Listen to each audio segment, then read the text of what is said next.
क्या महिलाएं सिर्फ उपभोग की वस्तु हैं? हमारे भारत में महिलाओं को देवी माना जाता है। क्या देवियों की इतनी ही वो रह गई है कि देवियों को कमरों में ले जाकर उन्हें सुलाने की बातें करी जाए समाज में?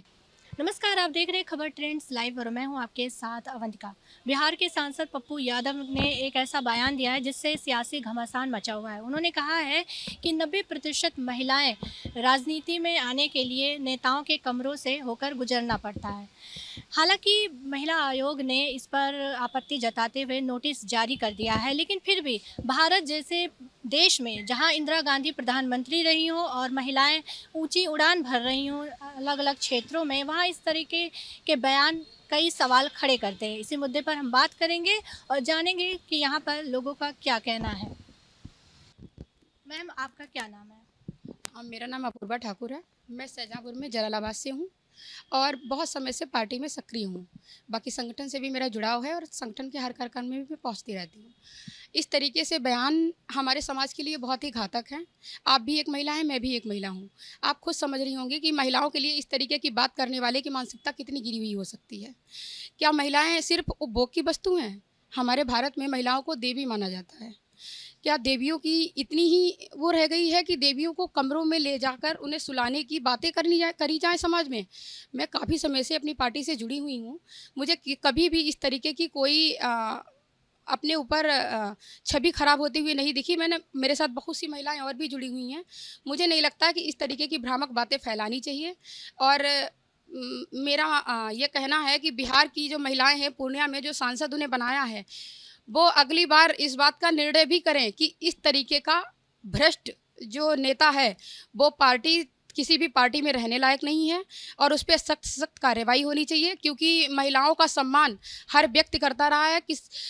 पूरी दुनिया में हमारे इतने देश हैं, लेकिन भारत में सबसे ज़्यादा महिलाओं को सम्मान दिया जाता है। हमारी पार्टी भी ये आरक्षण घोषित करना सिर्फ इसलिए चाह रही थी ये बिल पास हो कि महिलाओं को सम्मान मिल सके, बराबरी का अधिकार मिल सके। महिलाएं अब पढ़ी लिखी हैं और पहले से ज़्यादा सजग हैं। हर क्षेत्र में महिलाएं आगे बढ़ रही हैं और हमारे देश में तो प्रधानमंत्री से लेकर के हर जगह पे महिलाएं इतना आगे रही हैं। तो क्या वो इन सब भ्रष्ट बातों से में ही पढ़ कर के आगे बढ़ी हैं? ऐसा नहीं है। मुझे तो नहीं लगता है। क्या विपक्ष में माननीय अखिलेश जी की पत्नी हैं, राहुल गांधी जी की बहन है, वो सब यही सब करके आगे बढ़े हैं? नहीं ना।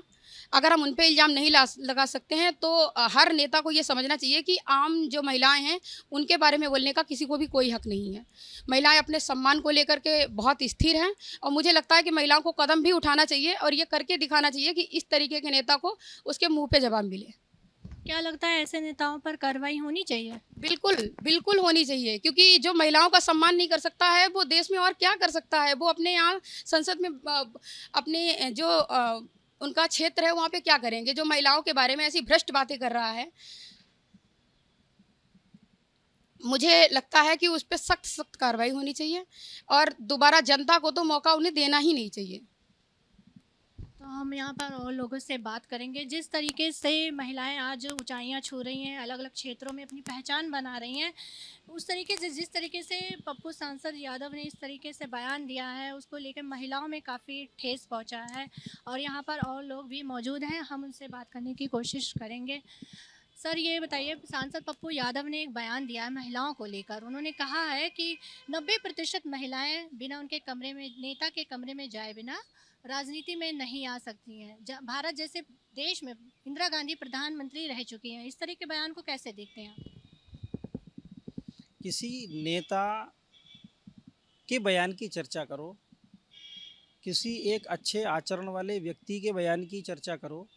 ऐसे आप बयानों की चर्चा करना शुरू कर देंगे किसी भी, तो ये तो अंतहीन सिलसिला है बहस का। उनकी सोच, उनकी मानसिकता कभी आज तक कुछ लगी हो आपको कि सकारात्मक है किसी विषय में, तब तो ठीक है।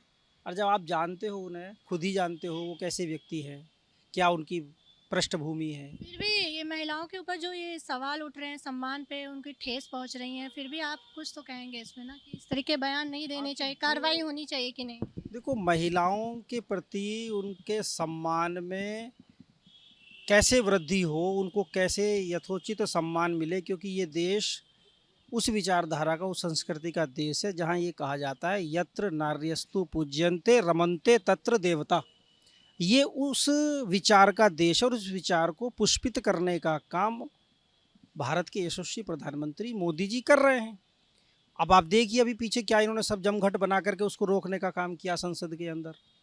तो इन सब की मानसिकता तो उजागर है कि इस तरह से ये नहीं चाहते कि इस देश की आधी आबादी को सम्मान मिले। कुछ लोग तो यही चाहते हैं ना कि वो उसको वो शोषित ही रहे।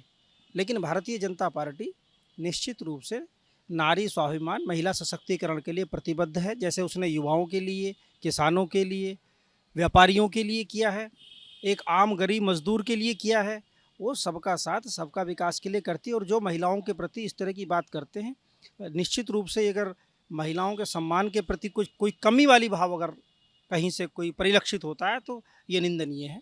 निश्चित रूप से इसकी निंदा की जानी चाहिए और ये देखना चाहिए। आज पूरे देश ने देखा है, देश ने नहीं पूरी दुनिया ने देखा है किस तरह से आदरणीय मोदी जी ने जब देश के नाम, अपना राष्ट्र के नाम संबोधन किया, कितने भावुक थे वो, कितने दुखी थे, उनका चेहरा बता रहा था, उनकी आंखें बता रही थी। वो कितनी पीड़ा में थे कि आज जिस बिल को इस देश के अंदर ध्वनिमत से, बहुमत से पारित होना चाहिए था, सबको एक मंच पे आना चाहिए था, लेकिन ये सारे विपक्षी दल इकट्ठे हुए और उन्होंने उसको रोकने का काम किया। ये आप सबसे लुका छिपा नहीं है।